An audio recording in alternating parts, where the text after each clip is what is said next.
Is het gelukt, dokter Van Noort?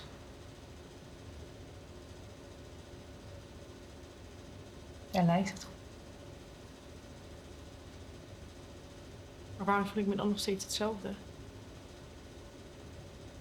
Er is niks veranderd.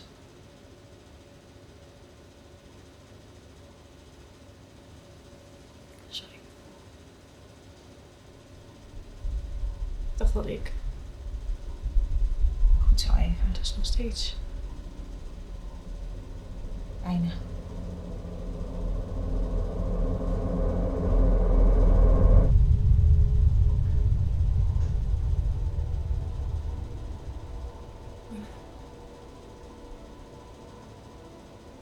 Wat doe ik hier? Rustig maar. Je bent hier nooit geweest. Ja.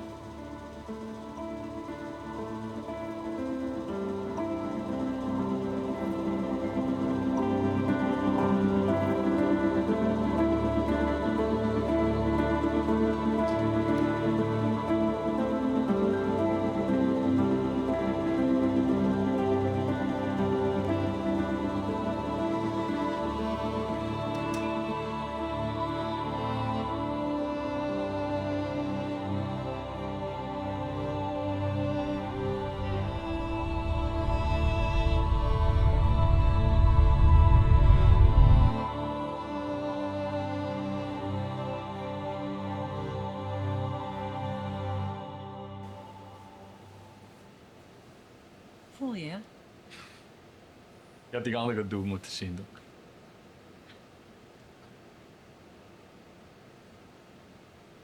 Kijk eens even naar boven. Ja, En naar beneden. oké. En nu naar links. Naar rechts. Oké. Maar prima. Echt. Rekkie, hoe lang tot de volgende sprong? Hoe ver zat ik er eigenlijk naast? Rekkie! Wat? Volgende sprong. 19 uur en 37 minuten. Misschien moeten we deze even uitstellen. Uitstellen? Is toch nergens voor nodig, toch? Wat is nergens voor nodig? Waar zat ik er eigenlijk naast? Misschien moeten we de volgende sprong even uitstellen. Zoals je kan zien, voel ik me echt prima. Zo ziet het er niet uit. 19 uur en 36. Nee. Nou, als hij zich over 19 uur nog niet fit voelt, dan stellen we het uit, goed? Oké.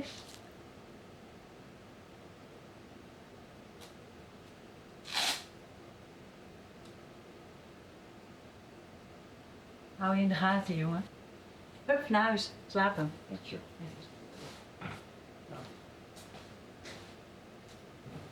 Maak jij je niet een beetje te veel zorgen? Nee. Zijn bloeddruk is veel te hoog en zijn pupillen reageren erg traag op de OS. Nee, we houden hem in de gaten, goed?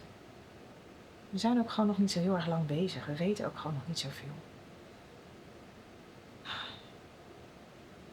Maar we doen goed werk.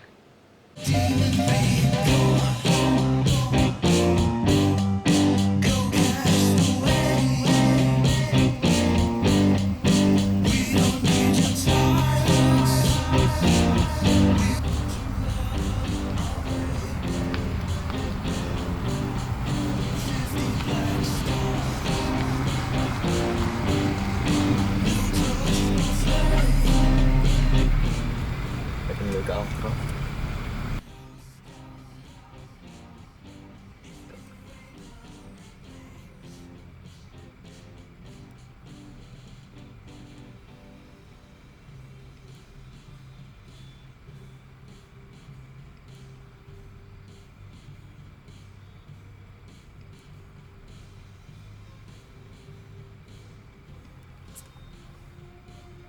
je? Sorry hoor. Ik dacht dat je een leuke avond had gehad. Ik wilde hem alleen nog gezelliger maken. Dit is pas onze tweede date. Ja, dus? Ik heb je 2 keer mee uit eten genomen. Je vindt me toch leuk? Ja, ik vind je leuk. Ik vind je ook leuk. Ik ben toch lief voor je geweest?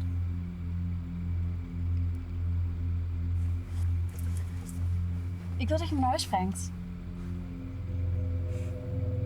Niet voordat je ook lief voor mij bent geweest.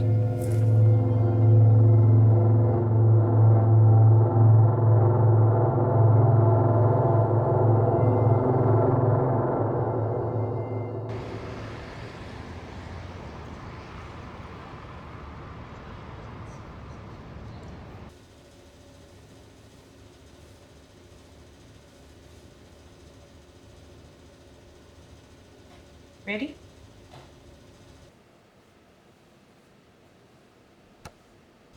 Alle lichten staan op groen hier, dokter.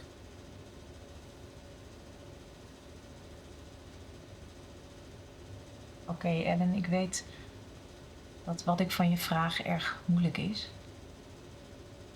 Maar zou je me alsjeblieft willen vertellen wat er met je is gebeurd? Zodat we je kunnen helpen.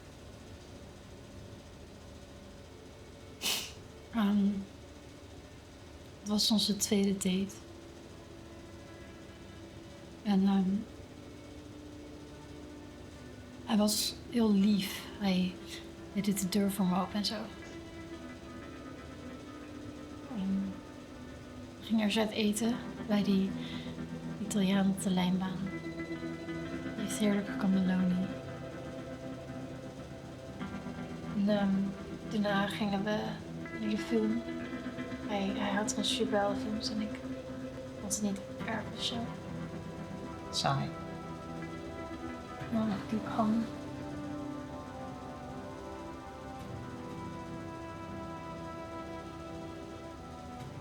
Na afloop wilde hij nog een stukje rijden. Ik was zo stom om ja te zeggen. Waarom moest ik nou ja zeggen? Ik was 15, hij 3 jaar ouder. Wat bezielde me? Ellen, jij bent niet stom. Wat er met jou is gebeurd, is niet jouw schuld. Het is mij ook overkomen en het is ook niet mijn schuld.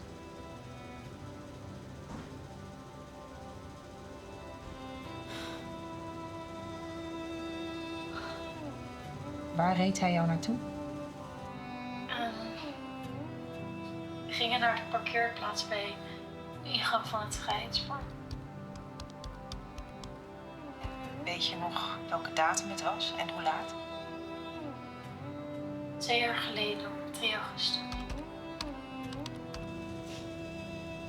We gingen meteen naar de film, die was rond 10:30 afgelopen en het park was niet zo ver.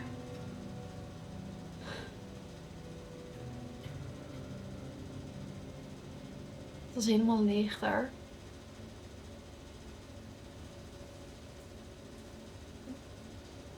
Toen we aankwamen, zette hij de motor af. En hij leunde naar me toe. En ik dacht dat we gingen zoenen. En dat vond ik oké, alleen maar zoenen. Ik was 15, dan mag je toch gewoon kunnen zoenen? Ja, dan mag je gewoon. Dan mag jij gewoon kunnen zoenen. Waarom voelt het dan zo fout?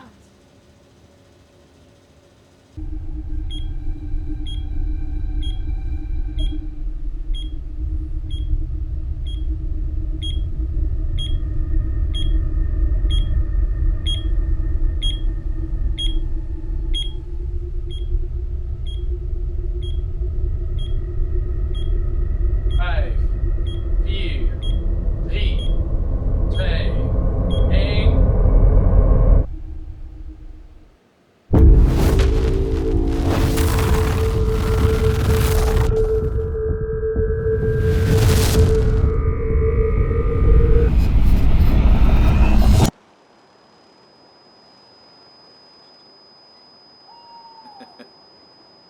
Goed werk, Ricky. En op tijd. En op de juiste plek.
Fucking op me geschoten. Er zit een pijl op mijn band.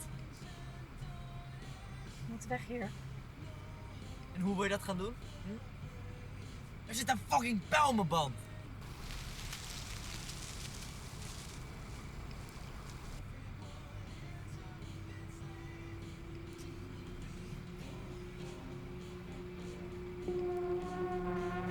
Je wilt weg.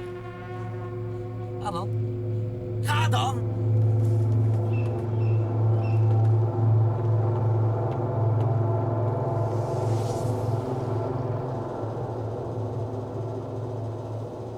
Hoor je dat?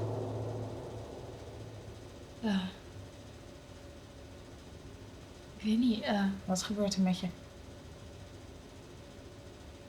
ik herinner me dingen. Wat voor dingen? Ik heb mijn vader gebeld, die kwam me ophalen.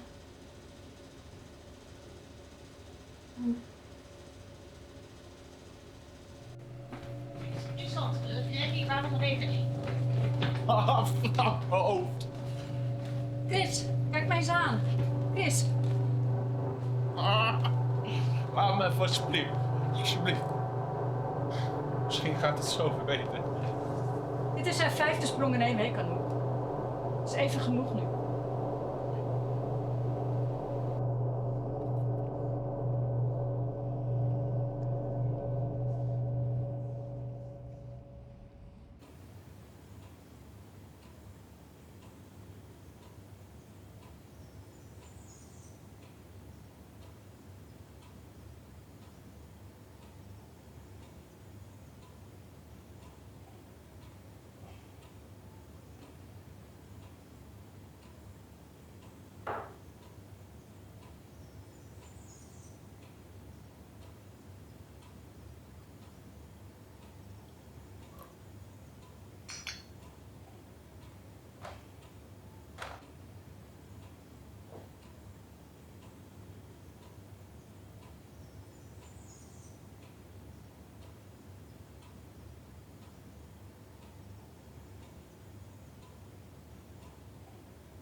Moet ik per se in beeld? Dokter Vos heeft het niet zo op camera's. Dat was op de Unie al niet. Jullie hebben samen kwantummechanica gestudeerd? Nee, ik theoretische natuurkunde en Elara geneeskunde. Mag ik uit beeld? Hoe kom je elkaar dan tegen? In de Mensa? Nee, we zaten samen in elektromagnetisme en toepassingen in medische beeldvorming van professor Van den Berg. Mag ik hier vandaan? Ja, je hoeft niet per se in beeld. Meer screentuig voor de techneut. Technieken die gebruikt worden in een MRI-scanner, die maken onderdeel uit van wat wij doen. Maar kunnen we dit anders misschien verder oppakken in het interview? Want anders vertel ik dingen straks 2 keer. Oké, maar om meteen met de deur naar huis te vallen. Waar zijn we eigenlijk en wat doen jullie precies? We zijn hier bij het Quantum Chrono-initiatief. En dat klinkt misschien heel erg mysterieus, maar wij zijn een kleine gesubsidieerde organisatie die de mogelijkheid heeft gevonden om te kunnen tijdreizen. Tijdreizen is mogelijk. Tijdreizen is mogelijk en wij noemen het springen. Kun je naar een closet?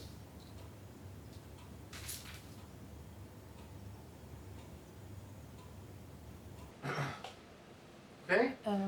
Dit is het openingsshot, hè? Ja. De titel in beeld en de Ja. introductie. Ja, maar oké, duik er maar meteen in hoor. Ik vind het niet moeilijk om erover te praten. En nou ja, anders dan stoppen we gewoon even, toch? Sure, ja. Ja. Dus we kunnen de vader van Hitler vermoorden voor de Adolf verwekt. Nou, dat is niet helemaal wat ik bedoelde met er meteen induiken.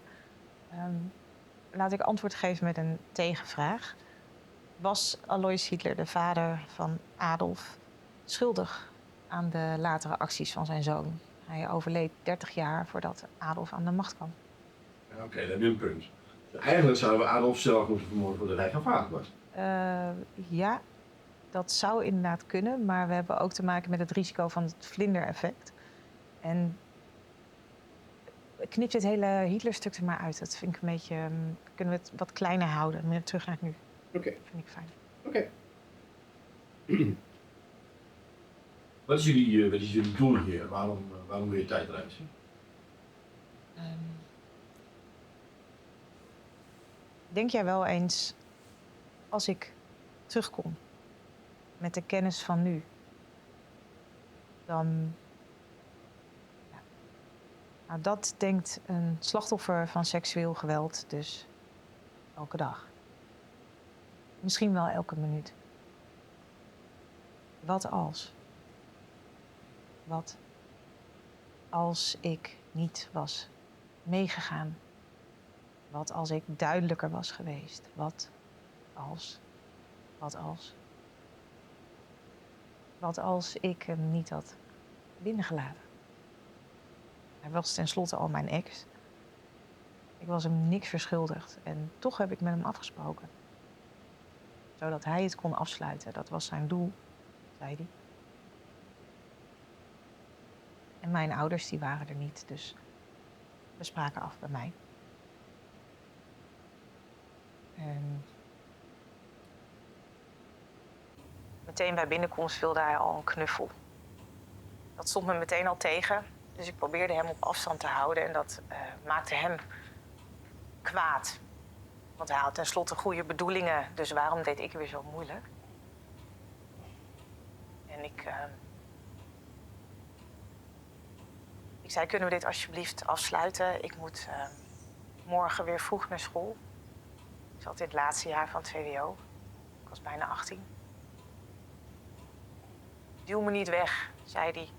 En hij probeerde me weer vast te pakken. Dus ik deed een stap achteruit en dat maakte hem heel kwaad. En ik zei, dit is fout. Ik had dit niet moeten doen. En ik heb een fout gemaakt en ik wil dat je weggaat. En toen flipte hij helemaal. Hij greep me vast. En hij gooide me op de bank. Wil je stoppen, Noek? Nee, het gaat wel. Het gaat wel. En hij trok mijn badjas open en ja, ik had makkelijke kleding aan en ik weet nu inmiddels wel dat dat helemaal niks uitmaakt en dat dat ook niet betekent dat ik hem heb uitgenodigd. Maar toch spoken die gedachten en die twijfels steeds door mijn hoofd. Wat als ik het hem moeilijker had gemaakt? En heb ik me wel genoeg verzet en heb ik wel hardop nee gezegd? En had ik moeten schreeuwen? Ik weet nog dat het pijn deed toen hij bij me binnendrong. En dat ik toen allerlei belachelijke gedachten kreeg. En dat ik dacht, oh, hij komt altijd heel snel klaar. Dus als ik me gewoon heel rustig hou.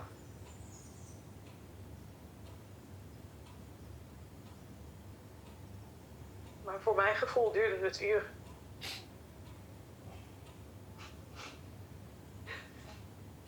Ja, voor mijn gevoel.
Machinestatus.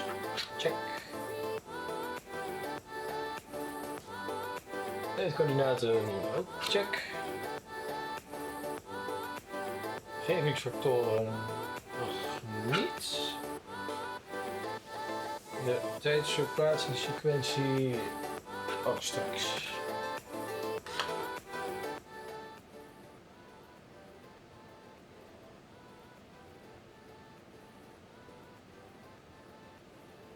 Hé maatje.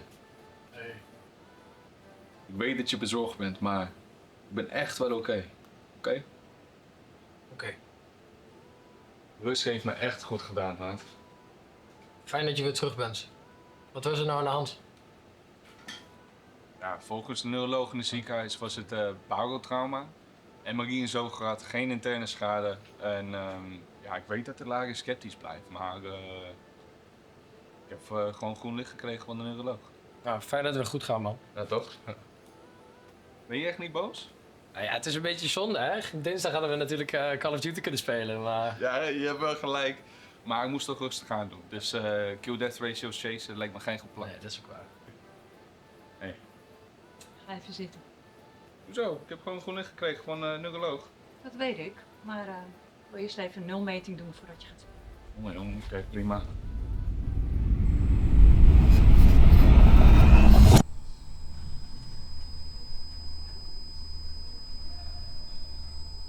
Echt, Jackie? Midden in een gebouw, man.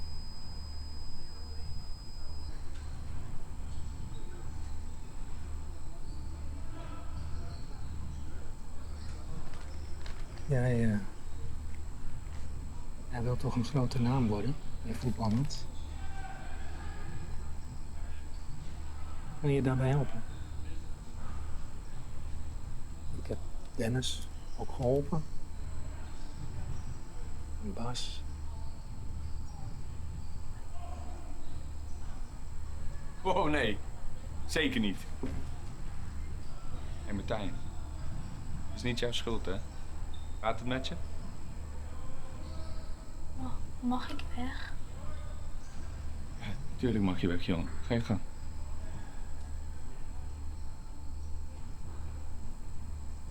Coach Vermuilen, jij blijft nog even.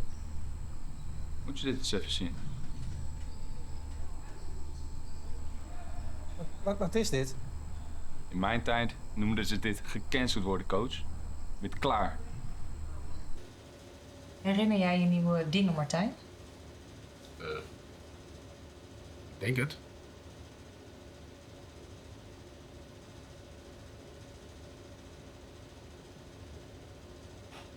Wat gaat er mis? Geen idee.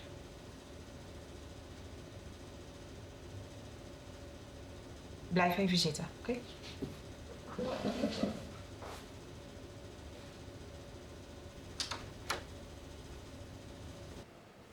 Ik snap er niks van. Ik heb ook geen idee. We wachten op Chris, maar misschien is er iets fout gegaan. Oh, man. Chris! Nee, hij is nergens last van gehad. Oh, in een gebouw, Reggie? Echt, bro? Fuck, sorry man. Is er iets fout gegaan? Mag ik misschien eerst even mijn werk doen? Wat heb jij gedaan? Nee, er is niks misgegaan. Ik heb hem in een gebouw gesprongen. Willen jullie je mond even houden? Ik probeer hier een onderzoek te doen. In een gebouw? Ik kan niet precies zien waar ik hem naartoe spring. Ik probeer hem altijd zo dicht mogelijk bij de tijd en de locatie te krijgen. Maar dit is 1986. Daar heb ik nog geen GPS-gegevens van. Die bestonden toen helemaal nog niet. Kijk, in een gebouw springen, dat is hartstikke gevaarlijk. Als hij nou in een muur terechtkomt. Ik neem hem mee naar het ziekenhuis. Ziekenhuis? Nee joh, Doc. Is niet nodig. Het zakt alweer af. Hij heeft trommelvliesruptuur aan beide membranen. Hij kan er tinnitus of een chronische infectie aan overhouden.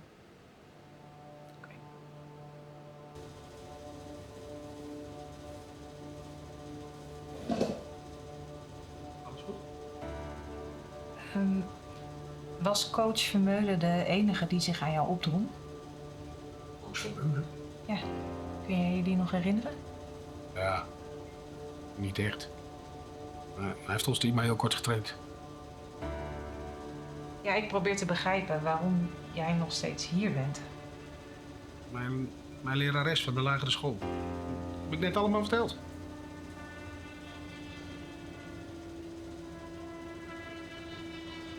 Je kunt me toch helpen? Ja, absoluut.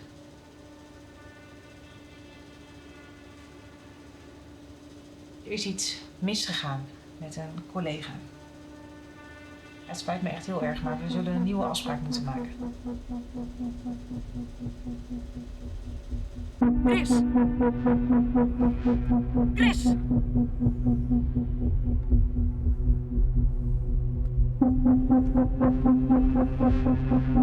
Hij is buiten bewustzijn, maar hij ademt nog. Hoe lang is het nog naar het ziekenhuis? 3 minuten nog.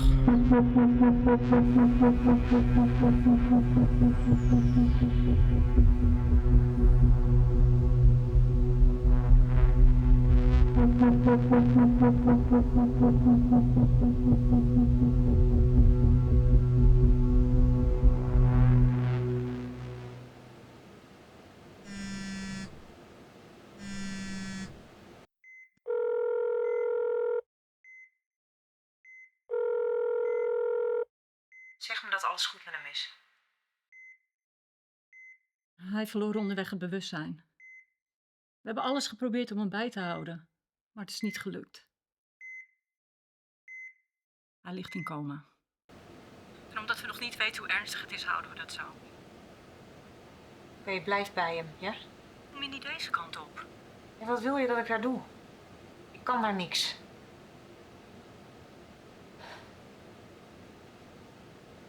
Ik moet op zoek naar oplossingen. Dat kan ik daar niet.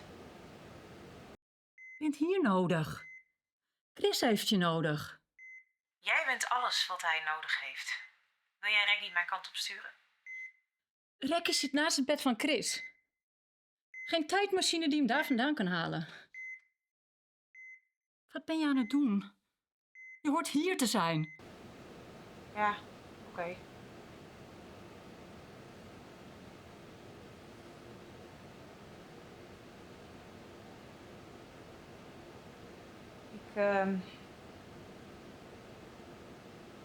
Wat?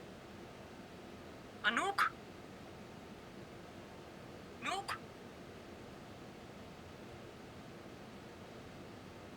Noek? Noek? Fuck!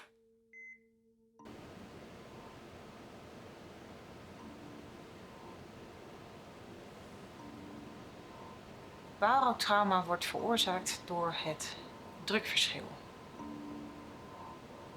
Maar wat nou als we de druk gelijkmatiger kunnen verdelen? Nee. Misschien kunnen we de druk geleidelijker verhogen en verlagen tijdens de spoel. Nee. De snelheid van de verandering in druk tragen.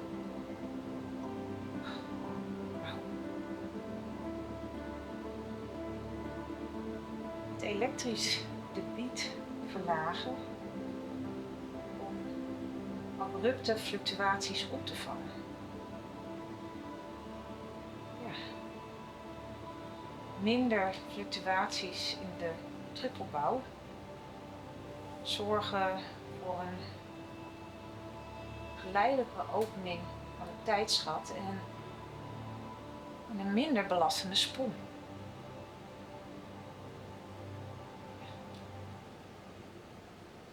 Ja.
Waarom mag ik je geen knuffel geven? Waarom doe je altijd zo moeilijk? Kunnen we dit afsluiten? Ik heb morgen een tentamen. Waarom doe je me nou alweer weg? Omdat ik wil dat je gaat. Ja. Voor mijn gevoel duurde het uren.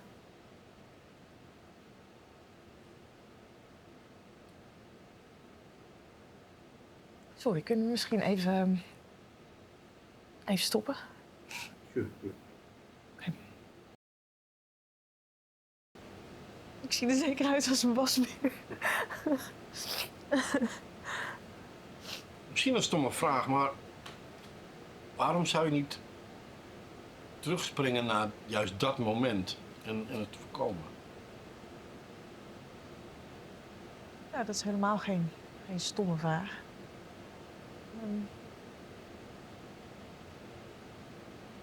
Zet anders de camera maar weer aan. Waarom zou je niet teruggaan naar dat moment en het voorkomen? Omdat we dan niet hier zouden zijn. Het is het grootvaderparadox. Stel je voor dat jij zou teruggaan in de tijd om je grootvader om te brengen voordat hij jouw vader had kunnen verwekken. Dan zou jij dus nooit geboren worden en zou jij dus nooit je grootvader kunnen vermoorden. En omdat ik mijn grootvader dan niet heb vermoord, word ik geboren en zou ik terug kunnen. Ja. Ja, exact. Ja, het leidt tot een soort cirkel waarin gebeurtenissen zichzelf tegenspreken. En dat is dus precies de uitdaging van tijdreizen. Het kan leiden tot paradoxen waarin oorzaak en gevolg elkaar ondermijnen. Oké, maar dan kan jij dus iedereen helpen behalve jezelf.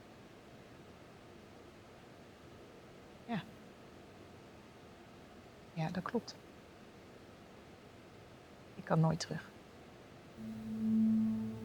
Maar ik hou van je. En ik mis je. En ik mis de intimiteit. Niels, wat doe je? Ik hou van je.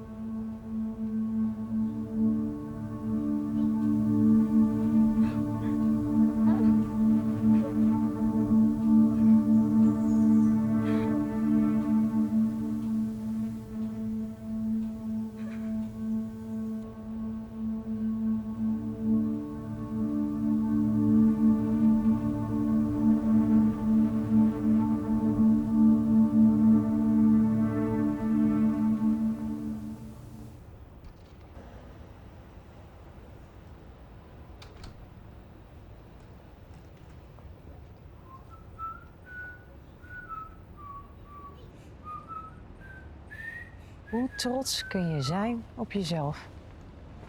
Sorry? Je denkt misschien dat je ermee wegkomt, hè? Dat je in de loop der jaren gaat vergeten wat je net hebt gedaan. Maar ik wil dat jij weet dat jij nooit zult ontsnappen aan de schaduw van je daden. Voor jou is het misschien straks een herinnering, maar voor Anouk is dit een litteken dat nooit zal vervagen. Jij fluit je vrolijke deuntje. Maar de echo van jouw daden, die galmt nog wel even na. Ik hoop dat jij ooit in de spiegel zult kijken en dat je zult zien wie jij werkelijk bent. En mijn kracht,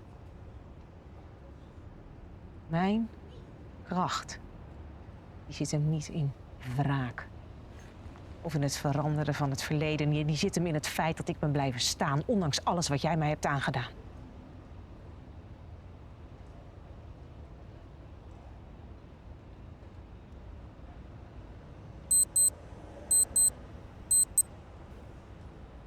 Ik hou je in de gaten.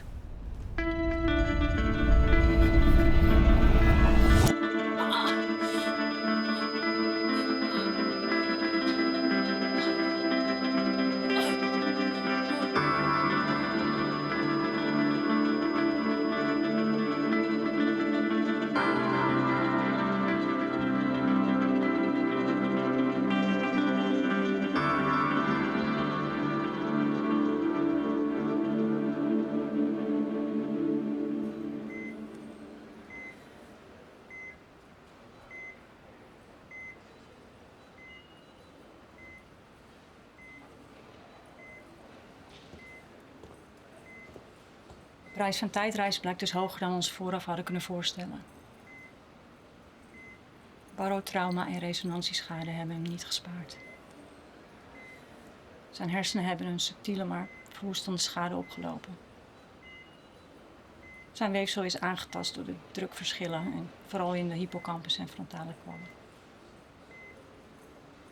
Chris zal waarschijnlijk de rest van zijn leven worstelen met concentreren, redeneren en het verwerken van informatie. We laten hem niet in de steek. Dat is verdomme ook wel het minste wat we kunnen doen. We moeten ermee stoppen.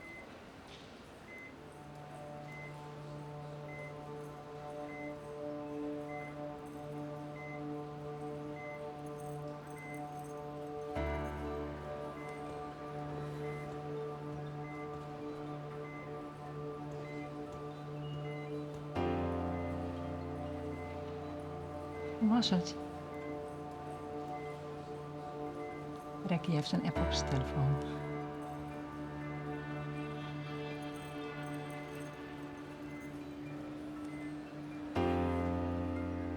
Ik liet het gebeuren. Nou? Ik weet dat ik het natuurlijk niet echt liet gebeuren, maar in mijn hoofd heb ik me altijd verzet.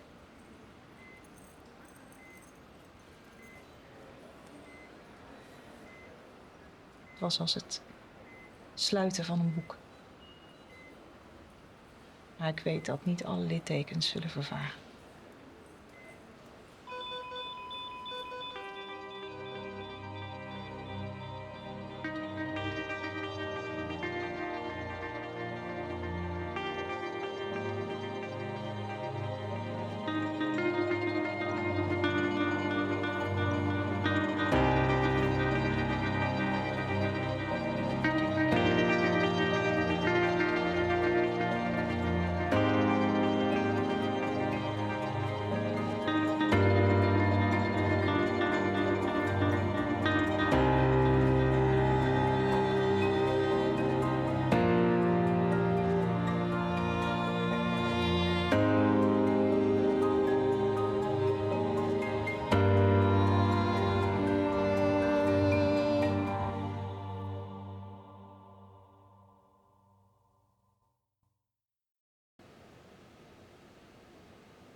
Ik zou willen dat ik al het leed van alle slachtoffers op me zou kunnen nemen. Ik weet nu dat de prijs te hoog is. Ik voel de sprong. Het was alsof elke vezel uit mijn lijf uit elkaar werd getrokken en alsof er met honderden mokers tegelijkertijd op mijn hoofd werd geslagen. Ik wil niet stoppen. Weet ik. We doen goede dingen, maar Chris.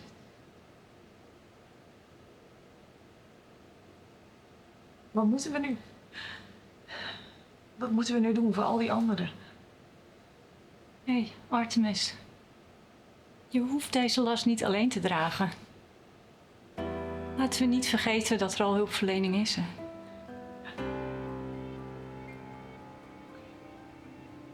Mag ik? Ja.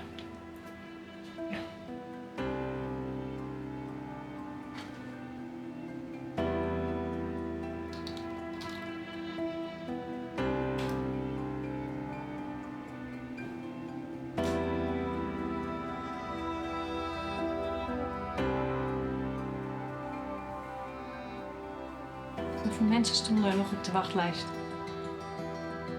Te veel.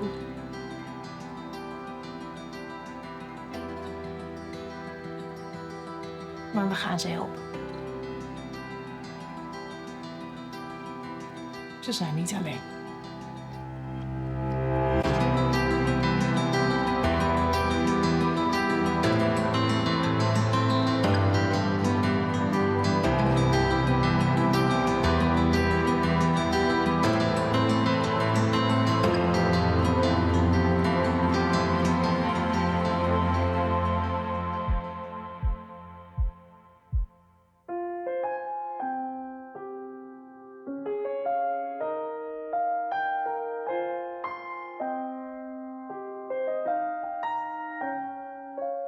I feel your hold, it's running through my veins when you take control of my body and my name, and you drain my soul with every breath you take. It's unbearable,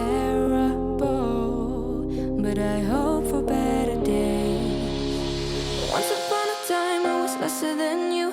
Once upon a time I was real confusing. Once upon a time I was lesser than you, but now I see the truth. 'Cause I'm letting go now. 'Cause I'm letting go now. Lately, 'cause I love my own now. 'Cause I'm loving on my own now. 'Cause I'm letting go now. 'Cause I'm letting go now. Lately, 'cause I love my own now. 'Cause I'm loving on my own now.